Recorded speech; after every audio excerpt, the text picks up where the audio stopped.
PDM सरबराहान इजलास में साबिक सदर आसिफ अली जरदारी का बयान कैसे लीक हुआ? पीडीएम क़यादत में खलबली मच गई। अरकान एजेंडे को भूल गए। मीटिंग में शामिल शुरका आसिफ जरदारी के बयान पर तबसरों से परेशान हो गए। पीडीएम इजलास में इस वक्त सूरत हाल क्या है? इस्लामाबाद से बोल न्यूज़ के नुमाइंदे सिद्दीक साजिद से हम जानेंगे। सिद्दीक, आगाह कीजिएगा, क्या अपडेट सामने आ रही हैं अब तक पीडीएम इजलास की?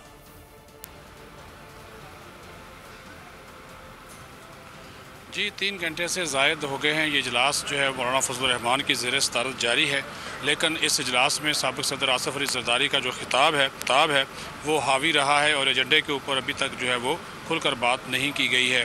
और आसिफ जरदारी का जो खिताब था उसके जवाब में अब मियां नवाज शरीफ जो हैं वो बात कर रहे हैं, लेकिन उससे पहले मरीम नवाज़ ने मज़ीद गुफ्तगू की है और कुछ गिले शिकवे भी आसिफ जरदारी से उन्होंने किए हैं। वो हम अपने नाज़रीन को बता देते हैं। उन्होंने कहा कि मेरे वालिद ने मेरे साथ और मेरे सामने नैब की 150 पेशियाँ पाकिस्तान में भुगती हैं। मुझे मेरे वालिद के सामने गिरफ़्तार किया गया।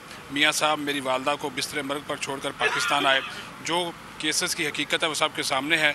मैं भी अपनी मर्ज़ी से पाकिस्तान में हूँ। और आप साबिक़ सदर को मुखातब करते हुए कहा कि आपने जो बातें की हैं मुझे इनसे इंतहाई दुख हुआ है और मैंने आपकी बेटी समझकर आपसे गिला करना अपना हक़ समझा है, लेकिन जो आपकी बहुत सी बातें हैं वो हक़ाइक़ से मुताबिकत नहीं रखती हैं।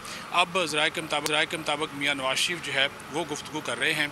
और दूसरी बात यही है कि चूँकि आसिफ जरदारी जो है वो वीडियो लिंक पर मौजूद हैं कराची से, तो यही इम्कान ज़ाहिर किया जा रहा है कि उनकी जो गुफ्तगू है वो इसी वाले से, जो लीक होने के वाले से अब पीडीएम की जो क़यादत है वो भी परेशान है कि ये चीज़ें कैसे जो हैं वो लीक हुई हैं। अब मियाँ नवाज शरीफ जो है वो खिताब कर रहे हैं, लेकिन जैसा कि बताया गया कि जो छोटी जमातें हैं वो इस्तीफ़ों के मामले पर नून लीग और JUI फेक के साथ है। पाकिस्तान मुस्लिम नून के कायद मियाँ नवाज शरीफ पीडीएम के इस इजलास से खिताब कर रहे हैं। उनके इजलास के मामलात और उनके खिताब की जो चीज़ें सामने आएंगी उससे भी आगाह करेंगे। सिद्दीक साजिद, बहुत शुक्रिया आपका।